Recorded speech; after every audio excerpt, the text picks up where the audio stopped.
Hello everybody and welcome to another episode of the Pole Position podcast. This week we're doing it a little bit differently. It's going to be audio based only. We're just going to try it out this week and see if it's any better and see if people enjoy it more or whether you'd like the video format back as well. We're just testing a few things in this time where we have a lot more opportunity to do so. So this week I will be interviewing and discussing things with my good friend Jamie Davies once again. I'll be looking at a few topics around Formula One and a few sort of news stories and discussions for us to talk about in this episode. If you do like the episode, please give it a like on YouTube. It would be very much appreciated. And of course, subscribe to the Pole Position YouTube channel, where a lot more videos will be coming up in the next couple of weeks. So thank you very much and enjoy the podcast. So Jamie, in terms of a few of the news stories for this week, I think like the one main point I want to sort of look at is obviously we want to get the season started as fans.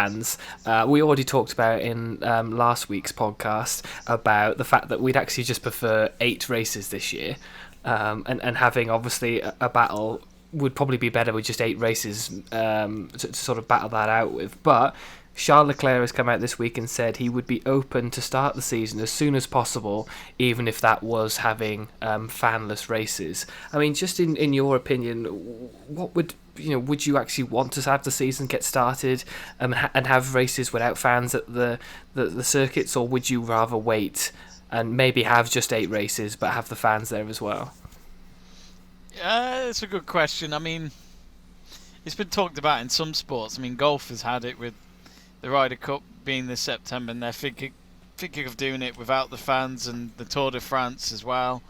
Well, actually, no, I think Tour de France has now been completely cancelled, or they're going to move it till later in the year. So it's certainly an option in terms of the all sports account, where it's just an option for now. But the problem I have is that some countries will have different laws, won't they, if they do go ahead with the races. So it's going to be tricky each time for F1, where I think it comes down to what's the latest in the laws in terms of, is social distancing a thing? Say, like if they go to Singapore, I know for a fact that Singapore's in lockdown at the moment. Yeah. If the social distancing is still a thing, then they've got to apply to that. Can they do it without social distancing? Well, not really. Think about the pit stops. They're standing right next to each other, all the people around the car. The fact that even football, of Premier League and all that, are thinking of doing it in June, getting the football back, but behind closed doors. But then I'm thinking, great, but if there's a social distancing law, you're not setting a good example, because the players have got to tackle, make contact, and get the ball, etc. So that where's the social distancing playing to an effect? Yeah. And that's my problem, because you've got kids, you've got adults and all that who look up to these sports, and they're supposed to show a sign as well. F1, you name it. And yeah, if they somehow get these events up and running again, I'd be somewhat disappointed, because you've got to set an example. So, I mean, look, Leclerc, he must be eager to race. He just wants to get back on the track. I mean, it's been such a long time now, and it's since an F1 race, it's been since November. In other sports, it's only been around the corner since their last event, but F1, we've not actually had a season yet. We've not even kicked it off. So I can understand, but I think it depends. I mean, it all depends on when the races come back. What was the spread like with coronavirus come that time as well? I still think it won't be until September at least, the F1. Yeah. I can't see it being any earlier. I think because of the fact that they've cancelled the Olympics, which is meant to be July and August, all the golf majors, etc. in that period. Why would F1 be able to come back in that period? Then that wouldn't make sense to me. So that's how I see it. But yeah, Leclerc, as I said, just eager to get going. Yeah, well, I was listening to another podcast that was going on, and I think Christian Horner was on it, and he said they would be very open to try and get the season started at the Austrian Grand Prix in June, and whether it be like an event that wasn't with fans in it. But I thought he would say that, and that's exactly what I said. Is that he would say that with it being the Red Bull Ring. He'd obviously like to get it going there, even if there's no fans attending. The sponsors, the sponsors would be still will be huge for them to have the race there. So, obviously, I think Ross Brawn has been looking at the idea, of doing these races until safety for fans and everyone can be guaranteed that, we can bring everybody back to attend races. But yeah, in terms of that, I think that Leclerc went into it and going, as much as he'd like to do, get back into the car as quick as possible, like you said, he said it would be a little bit weird because, and he used the example of when he won the Italian Grand Prix at Monza last year, the feeling if he won the Italian Grand Prix at Monza this year with no fans would be completely different. And he said that was like one of the reasons why it was his favourite. Not only was because he was driving for Ferrari, but because the fans were so like ecstatic after the win, and it just wouldn't be the same if that was the case. So as much as I think we all want fans, we all want the races to go back now. I think, like you said, we'd probably rather wait and just have everything back to normal and then get the season underway. In terms of Charles Leclerc, just as a heads up, he did win his second virtual Grand Prix last weekend, Jamie. I know that's really interesting for you to know. Okay, so Jamie, I know this one's going to be definitely for you. It's to do with Sergio Perez. Now, actually, just a quick question: hello. Is Sergio Perez still your favourite driver? Yes. Probably because I'm surprised he's been here for that long. He started in 2011, and this must be his 9th, 10th season. Yeah, he's done very well for himself. In all fairness to him, he's done really. I've actually got a stat here where it says he's finished in the top 10 every year since 2014. No, fair play. I mean, I think he would have had no excuses with some of the cars he had. I think the podiums definitely helped him with the Force India cars he's had over the years, but let's not forget in 2012, that to me was still his best season. That was in a Sauber, which should never have done that well under Perez and Kobayashi. But with that Ferrari engine, it surprised a few people. Yeah, I also think he was very much hard done by at McLaren as well. I don't think he had a terrible season there as well. But he scored more podiums, more than McLaren, since he's left McLaren. So that makes me laugh. That makes me happy. Yeah, although you are a McLaren fan as well. I am, but McLaren have been dreadful. I think they're slowly coming back, but the fact that they've been so harsh towards certain drivers now and again, it doesn't make any sense to me. No. I mean, you can go on about Jenson Button because of his name. As much as I love Jenson Button, then he should have been kicked out at the same time. But, of course, with World Championship status, he would get a different kind of treatment. Yeah. Well, the likes of Kevin Magnussen and Stoffel Vandoorne would probably say the same thing as well in terms of how Sergio Perez was also Vandoorne was shit. Well, yeah, Vandoorne was rubbish. I will give you that.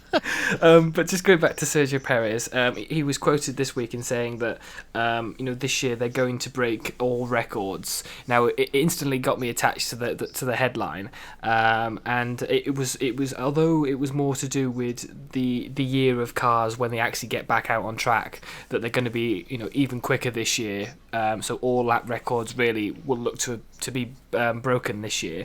But he was also confident in terms of the car that they've got this year. We haven't really spoken about it, but what do you think of like Racing Point's either design this year or where they're going to fit in terms of where they'd stand in the championship? I think it's interesting because we're looking into nearly 2 years this summer since Lawrence Stroll took over.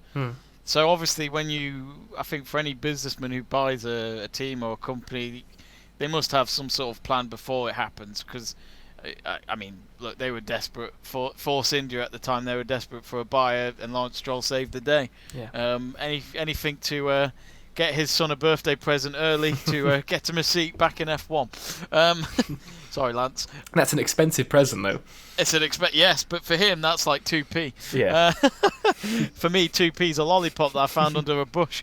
So yeah, I think the way I see it is that he would have gone in with a plan, and before he bought it, I'm sure they would have looked at other people that were interested and looked and thought, well, are you here to just make money from us, or have you actually got an idea of how we can progress?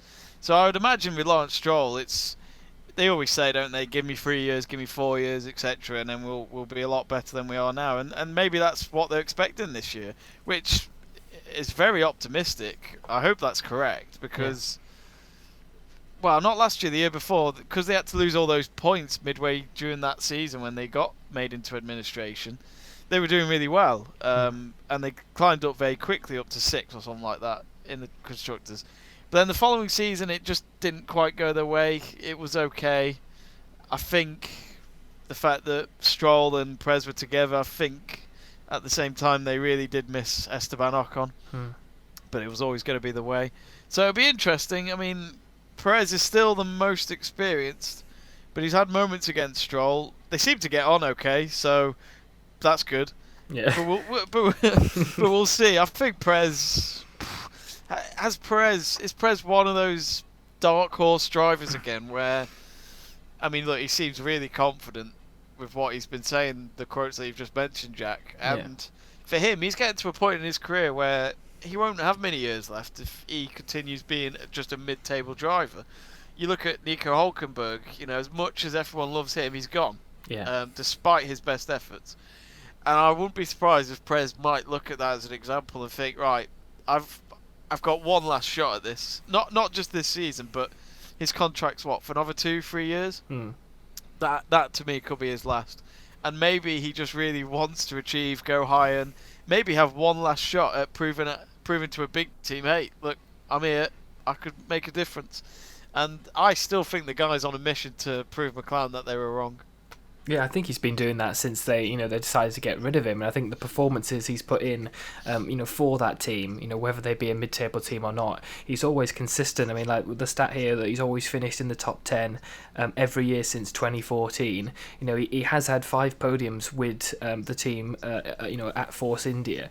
So it's not like, I think sometimes, like you said, I think people overlook Sergio Perez, as a driver on the grid, and I think, also as much as you said, the two of him. Of Perez and Stroll get along. I think if you're Sergio Perez, you don't really want to annoy the son of the owner, because I don't think that would go very well in terms of that. But for the car they have this year, I mean, everybody was talking about it in testing that similar parts look like the Mercedes of last year, but they weren't wrong for doing that.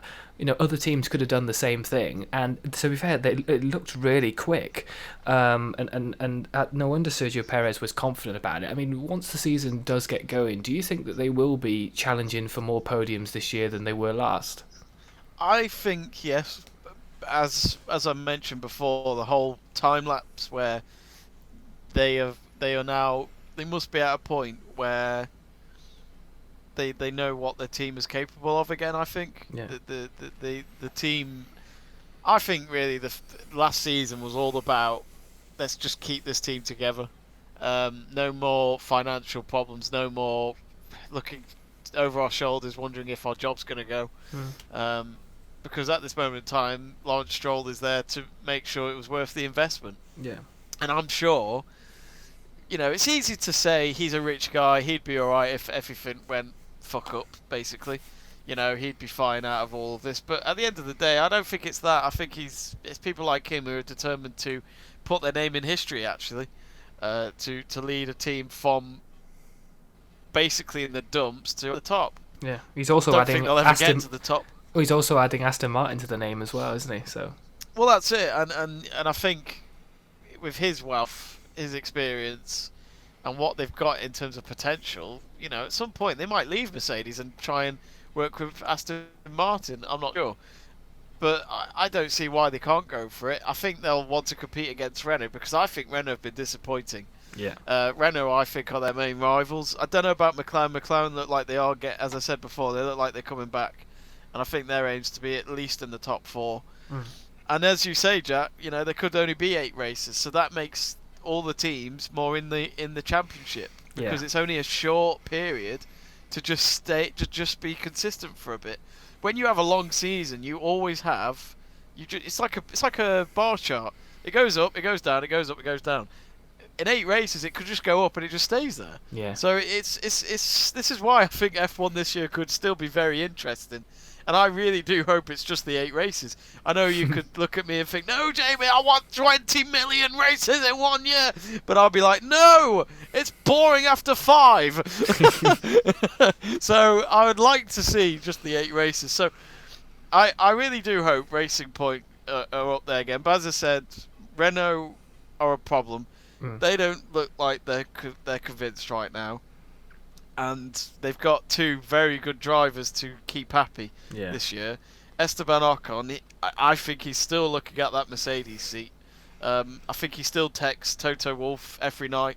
Toto Wolff will probably right now be sending him a WhatsApp voice message, telling him the story of King Arthur from a bedtime story to put him to sleep, and then it is his baby. So we will see what will happen, but I still think there's two drivers there that, you're going to come up with a rumour in a minute, but it links to Daniel Ricciardo. Yeah, I mean, just in terms of actual Renault, I mean, to go back on your point of 8 races, can you imagine if like Mercedes had issues for a couple of races or a couple of retirements, like the first 3 races, like a big team has issues, then instantly they're going to really struggle to get points back up for the like the remaining 4 races or whatever it is. I mean, that would be fantastic. I mean, not to sound bad or anything, but for like some of the top teams to maybe have a few issues in that 8 race calendar, you could see the whole like calendar or like the whole standings for the year after could be crazy. Like the grid order and everything would be mental. So yeah, I mean, again, I'm a fan of like the less races this season the better, and just see what happens in terms of that. But just bringing it back to Renault, I mean, you just wanted to mention Renault quickly. They had, when they joined back, they had what they called like a 5-year plan. And they kept going on about it, and every question would be, when they've had a poor race, was okay, we have a 5-year plan, we have this, we have that. How many years are we into that 5-year plan now, and where do we think we are? I've read that it was 6. But then it just goes up every year. Yeah, it keeps going up. I really don't know. I mean, Renault realistically, are they what, 3rd, 4th year in, I'd say? It's driven Nico Hülkenberg out, mainly because of Ocon coming in. Yeah. They have had a few drivers, haven't they? Kevin Magnussen, Jolyon Palmer. That says it all, doesn't it? They have had like a changeover of drivers throughout the year. They've obviously paid a lot for Daniel Ricciardo now, as well as obviously bringing in a French driver of Esteban Ocon, like French team, French driver. But in terms of that, in terms of going into the whole French debate, the team is sort of part owned by I don't say the government, but like the taxpayer in France.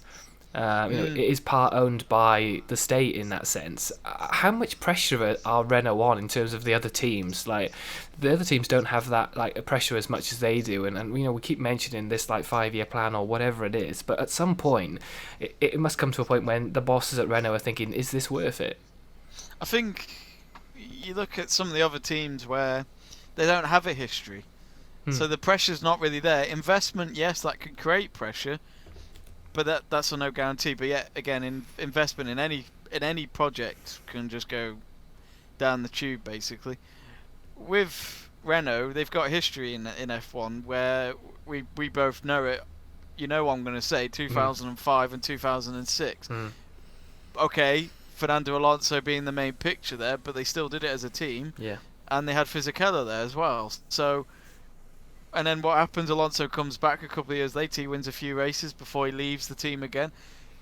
They can do it. Renault, even in 2010, they had Petrov and Kubica, 2 very underrated drivers who actually took part in the championship for a few of the races come the end of the season, and they did it in the final race. They played a part of determining who was going to win it. Yeah. And they even stopped their old man of Fernando Alonso, no thanks to Mr. Petrov, who ended up frustrating Alonso at the end of the race, and then Petrov said it's racing. That's why I didn't let you through. So I think that's why the pressure's there, because not only, as you say, the backing pretty much by a nation, but that they've done it in the past. And it's like in any sport, if you haven't won it in a while, you start to create doubts, and that negativity hits the team, and then it's like, are we ever going to do it again?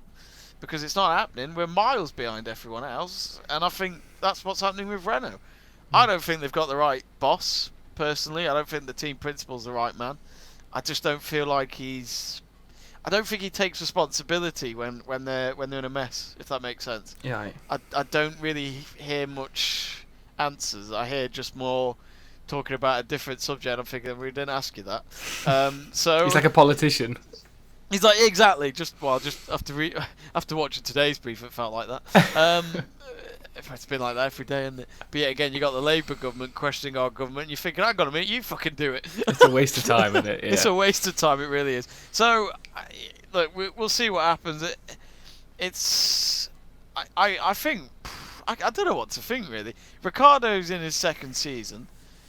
Do you think he was? Do you think Ricciardo was? I know he expected it to be not as bad, not as good as obviously being in at Red Bull and the performances edge. But do you think he was shocked in terms of how bad it was?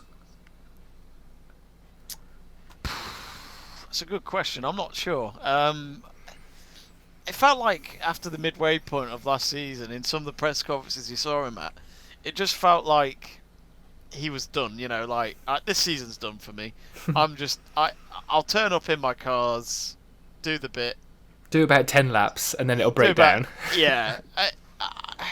Was there? I might be completely wrong here. I think this is just my brain tricking me. But was there ever a moment last season when Daniel Ricciardo even said, "This is it"? Or I don't know. I can't. I'm thinking probably too much here, but I just feel like there was a moment where Ricciardo even admitted and said, "We're not competing in the races, so what's going to happen?" I think he said something like that. I don't know whether it was at like Mexico or the US Grand Prix or something. But I wondered if it was a team radio. I think I'm just wondering if it was a team radio where he was at the very back and it was like, "What's the point? I'm out." I can't remember, but I think for Ricciardo, I mean, I would compare him to like when Hamilton moved to Mercedes, created a big shock, loyalty clearly went out the window out of nowhere, and everyone was wondering why on earth did Hamilton make that move. In his first season, he actually did win a race in Hungary in 2013, but they weren't anywhere near the race pace with that car. But this time, I wonder if, Ricciardo's got to be given time anyway. He's used to a new team, new people around him, new group and everything. Yeah. So I think the first year was always going to be tricky. If he did really well, then that would have been the car's help as well. So I don't think there's much concerns. I know there's going to be rumours of him going back to Red Bull, but I don't think Ricciardo's even looking at that until the end of the season. But this car could be a godsend. It might win 1 or 2 races. We don't know. If it did, then Ricciardo would think, there's something special's happening here. I think I might stay. Yeah. Well, I think to be fair, the team livery that they had for F1 winter testing would have added an extra 10 brake horsepower, but they've decided to go back to the old setup of yellow and black when they unveiled it in Australia, and it just looked exactly the same as last year. And it was like, why didn't you just keep the testing one? It was so much better. It was like, just keep that one. I don't know if you saw pictures of it, but it was like it was more black and it had a little bit of yellow, like a yellow tint on it, and it was so much better looking than the car that they already unveiled. Because like when they unveiled it, it was just like, no, why did you do that? You've misled me. I know they said it was the testing design. It was like that one for Red Bull a couple of years ago. Do you remember that one? It was so much better. Oh god, yeah. And we said if it was when we did that, we did a top 5 or top 10 in terms of best liveries, and we said if that had stayed on, it would have been like number 1. But obviously they didn't. They kept it as the normal, and it was probably down at 8th place or whatever it was. So we'll just move on from Renault. Obviously, when the season gets started, we'll see where they are. But I think, like you said, a lot of pressure is on the team this year, and you mentioned Cyril Abiteboul, and obviously the pressure will be mounting on him as well, because I think he's had 3 or 4 years in charge of the team in terms of being team principal. I think so, yeah. So I think obviously the pressure will be on him. But we'll now go on to a lighter note, and obviously that will be the driver market now. Obviously the season hasn't even started, we already know that. Normally the driver contracts talk is normally about the summer break, but obviously we're not going to get a summer break this year. We might not even get any races before the summer, a hectic year that we're having in terms of what's going on.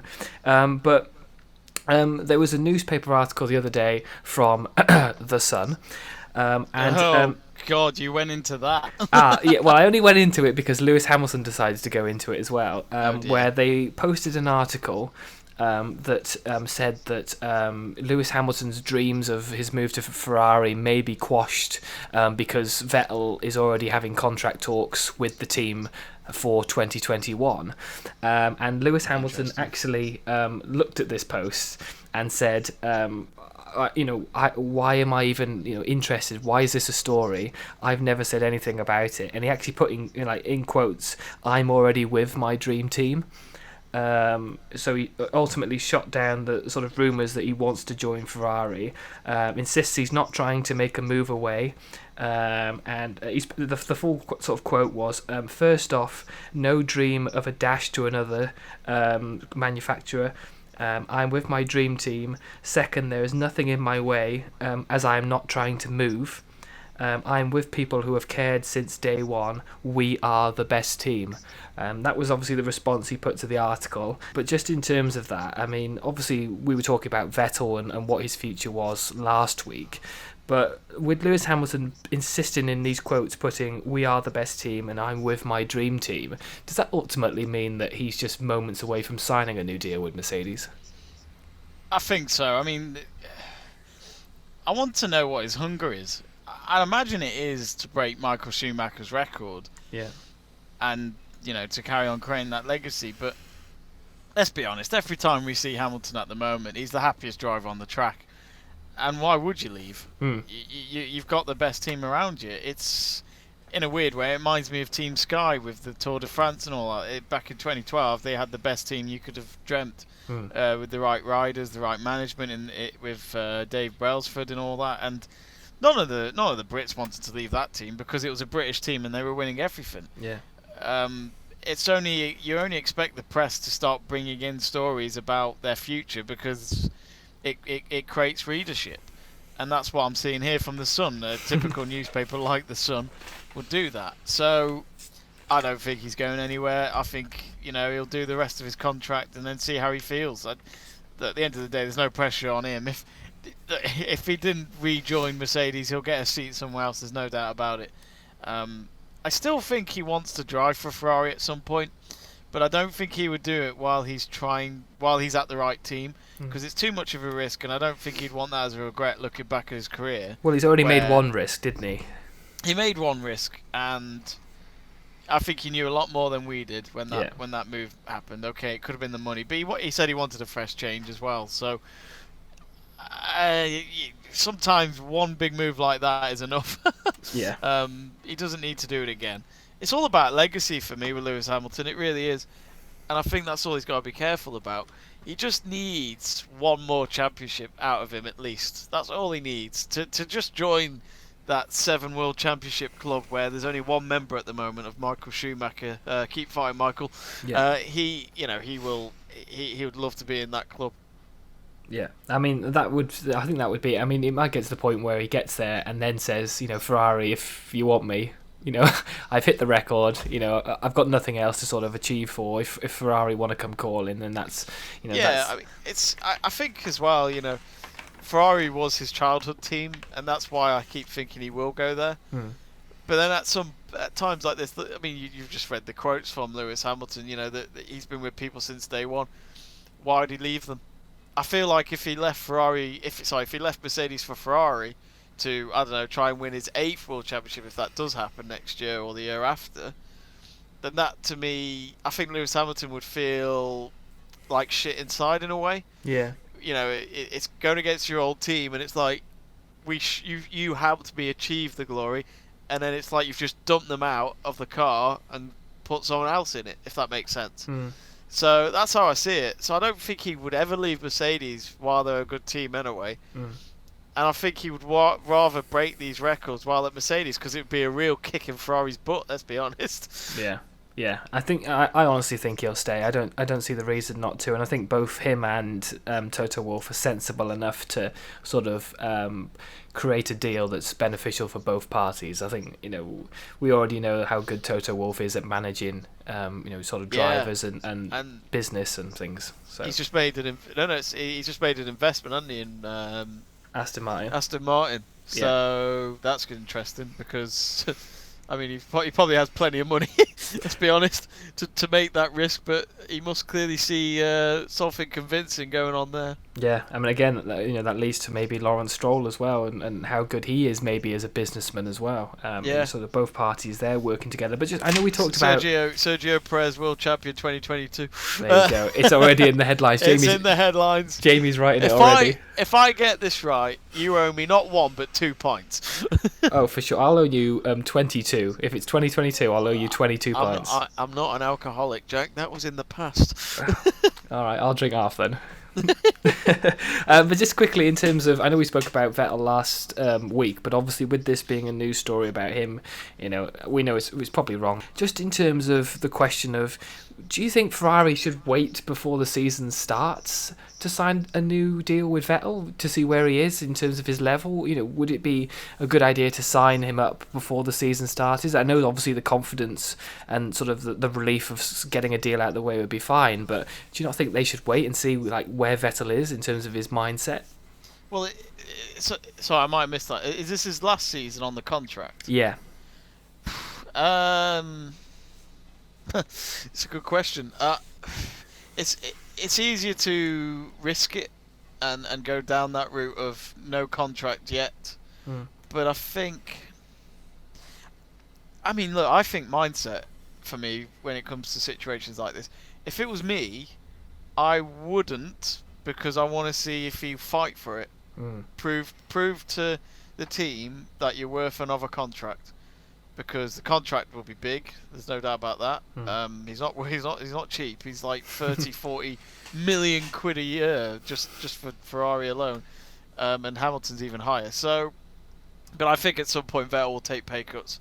He's not proving to be the driver he used to be in terms of value. Yeah. So it's an interesting one.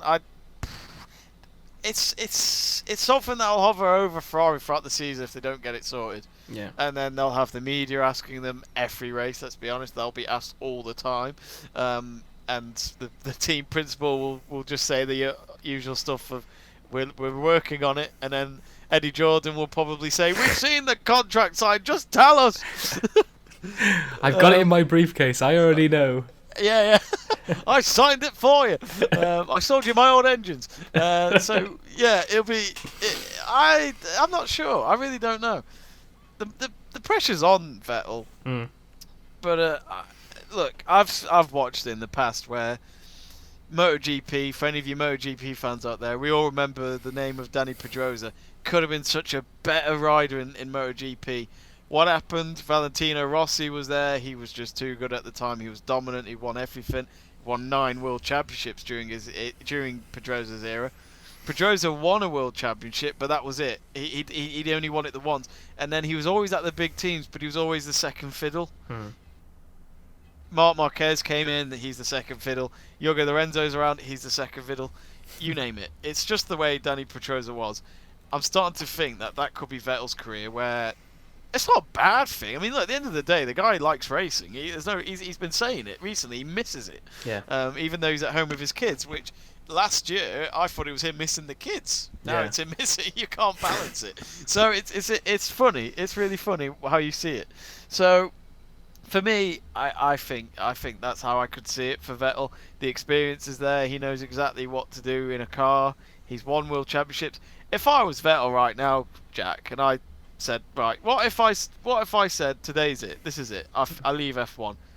Has it been a bad career? No. People could remember and say he couldn't conquer against Hamilton. Actually, he did.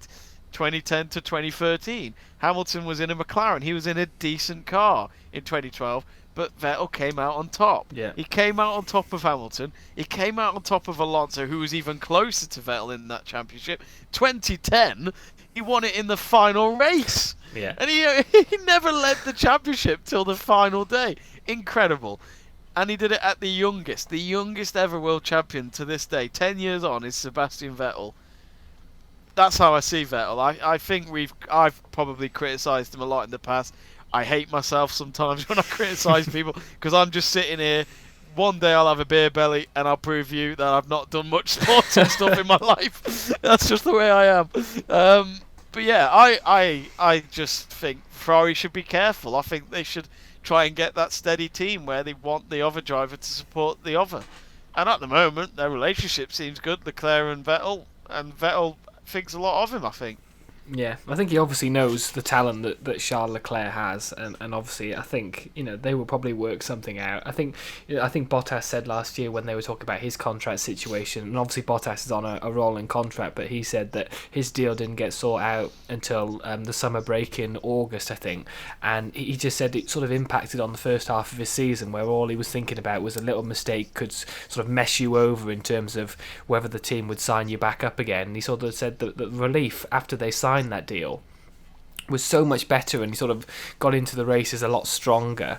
So maybe Ferrari are looking at that and thinking, maybe it's better if we just get the deal done now and just say to Vettel, just go out there and obviously do your best. But in terms of the people that are signed like out of contract at the end of this year, we have Sebastian Vettel, Lewis Hamilton, Valtteri Bottas, and Daniel Ricciardo. All of them are still out of contract. Oh, they are literally the transfer talking points for this year, aren't they? It is huge. And obviously we are going to go on to Daniel Ricciardo now, because like you said earlier, there was an article, he was asked about his feelings towards the sort of the moves in F1 this year, and obviously like I said earlier, it normally goes to like the summer break, but we won't have a summer break this year. That's obviously not going to be happening.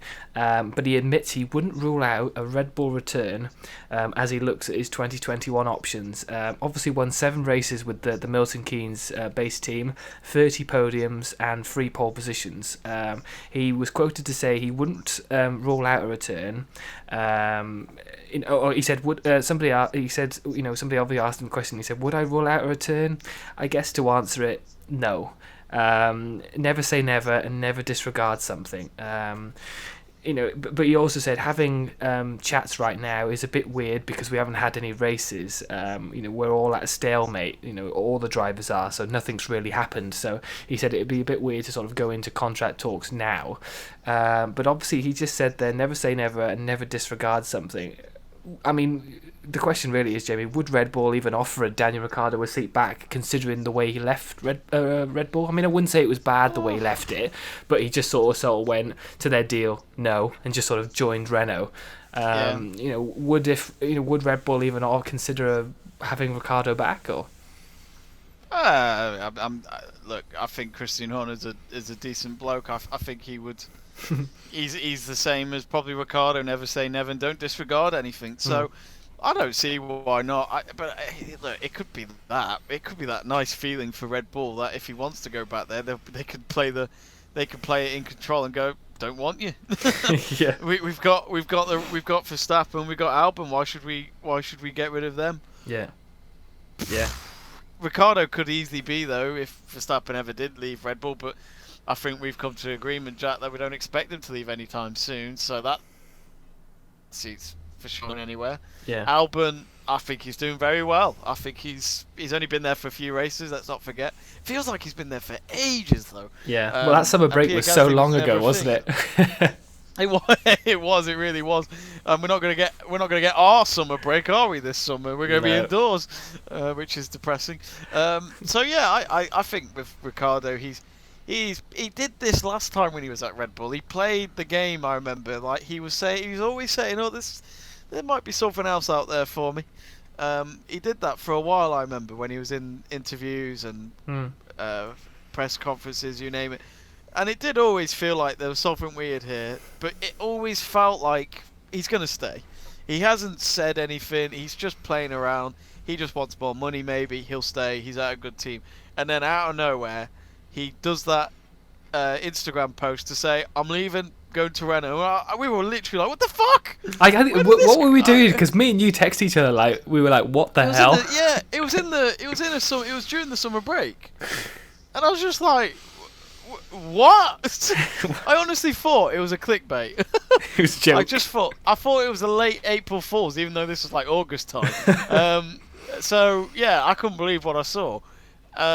I think Christian Horner the week before was like, yeah, he's almost close to signing, and he was just like, oh. Yeah, I can't remember if Horner knew before he announced it. No, I think he found. Well, I think he may have got. Out. I think he may have got like I think Daniel Ricciardo called him, or his agent called him, but he hardly knew before the deal was already signed with Renault. I think the deal was already done before they called him and said, we're leaving. That's what normally happens though these days. I think in any sport, whenever someone moves somewhere, they don't really tell the other. The other. I always compare it to us lot. If we went for another job, I'll say this now: I wouldn't tell my employer until I know for sure if I got it. Oh, There's no point, you know what I mean? So that's how it could have been seen with that, where Ricciardo just thought, look, I don't know if I'm even leaving yet. There's no point burning bridges with someone I'm with who I might still need if it doesn't work out. It doesn't go through. Yeah. Yeah, exactly. It can happen. So it's an interesting one come the end of the year. I don't think Ricciardo will go back yet. I'm not disregarding it. I think he could go back sometime. But Red Bull have a history of never bringing them back. So they have an academy program, and while Christian Horner is there, and especially Dr. Helmut Marko, I can't see them bringing anyone back. But I said that about Vettel last week, so as always, I changed my mind. I mean, Claudio Ranieri, Tinkerman. In terms of that, though, Jamie, I'll ask the question to you. If you were Christian Horner and you had the option of Vettel and Ricciardo, who would you choose? Who's cheaper? proper Eddie Jordan question. I want my bonuses at the end of the year. If we let Vettel in, then I don't get bonuses for 10 years. It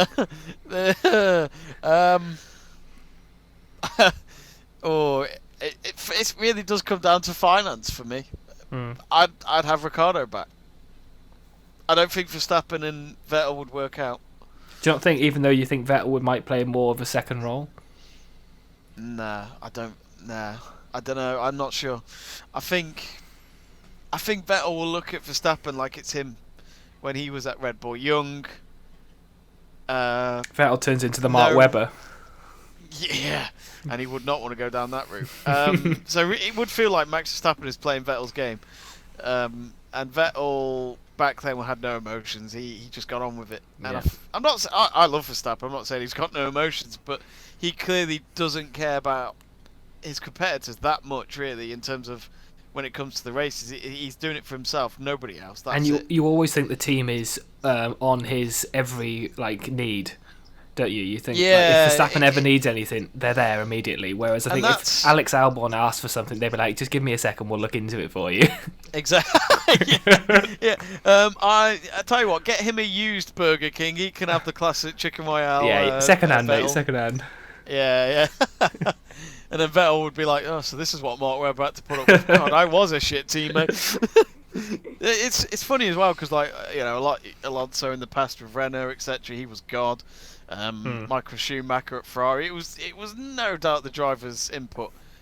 Lewis Hamilton right now in Mercedes, I remember watching a video the other day where they had a double stack pit stop, which was absolutely incredible. That to me just showed why Mercedes were the best team. Yeah, they just had everything spot on. It was the Chinese Grand Prix. Hamilton does a team radio before it. They say box, box, box, and then he's already given them that tone of voice to the team that if this doesn't work, I'm having words after this. And he says this better. He didn't say those words, but he pretty much said this better work. Yeah. And Bottas did it as well, but it wasn't as. It was like, look, if it doesn't work, I don't give a shit about Bottas. I'm not scared of him. I'll take his shit, but not Hamilton's. I don't care. One day, Lewis Hamilton will go. Do you know what that means? 6. That means 6 world championships and none for him. 6. Respect, man. Respect. Sorry, that's a Jose Mourinho reference. I can see you doing the fingers as well in terms of what you did at the press conference. You saw me right now in the same room. Yeah, of course we are. Yeah, it's amazing. Now, one final question for you, Jamie. I've obviously written down the 4 drivers that I said were out of contract. If you had Davis Formula 1 team, and you had a choice between Vettel, Hamilton, Bottas and Ricciardo, and you had to pick 2 for your team, who would you choose at this moment? I think you forgot to say dazzling Davis team. Double D. Double denim. Double Davis. Double Davis because we have 2 cars. I think D1 and D2. D2. I'd call car 1 Jamie and car 2 Davis. Wow. Who would I sign? Valtteri. Would you? That's interesting. Oh, actually no, he makes mistakes. I'm just thinking about who would cause the most riot and not get on with the other driver, because that's not what you want. Who is it? It's Bottas, Vettel, Hamilton, Bottas, Ricciardo. Yeah. Definitely not Vettel, Hamilton. That would never happen. Never in a lifetime. Not until this pandemic's over, anyway. Can you imagine them fighting for like the championship? Jesus. Oh Jesus! Well, I know that they would have cuts and bruises from the fights before the race, so it would be quite nasty. I'd have to buy some security guards. So you know, Jack, got to think about that investment, haven't I? I'll do it. All right. Good luck. Cheers. You stay with Vettel, I'll stay with Hamilton. All right. I think Hamilton would be worse. Yeah, exactly. That's why I gave you him. Oh no, you gave me Vettel, didn't you? Oh shit! I'm the leader here. Come on. Respect, man. Respect. Who would I? Oh, this is a tricky one. Oh, you know what? I would have Ricciardo. Right. Just on his own. Yeah, clone him. Yeah. Oh no! Wait, Bottas and Ricciardo, Vettel. See, I want to go with Hamilton, Ricciardo, but I'm not 100%. I think I was just about to say the same. I think I would do the same. I think Ricciardo can accept it more than other drivers if Hamilton would be my number one. Bottas, okay, he's proven to be number two, but he makes mistakes. Yeah. So I'm going to have to go with Hamilton, Ricciardo. Interesting. No, interesting. I like that. I also think Vettel Bottas would be an interesting partnership as well. I think we've created a good two teams there. Actually, it would be a very good team. I think it would work. It would work. Actually. Do you want to have? Do you want to do like a Red Bull AlphaTauri situation where you can have the team of Hamilton and Ricciardo, and I'll have the second team of Vettel and Bottas? Oh dear. We'll be team principals. We can dodge all the questions in the paddock. So is your team is Price? What is your team going to be? The Price is Price Right. Race. The Price is Right. So you're the secondary team. Yeah. And every time I do a deal with you, say the Price is right. He's right. He's right. You're just going to steal all my best drivers. Is how it's going to work. I'll give you a few chocolate buttons. All right. If you give me a packet, we're done. Don't know, it's too rich for my butt. Oh wow! I can see how the deals are going to go with you. There's a pandemic, Jack. We've got to make savings. I don't want to be in the deal room with you, Christ.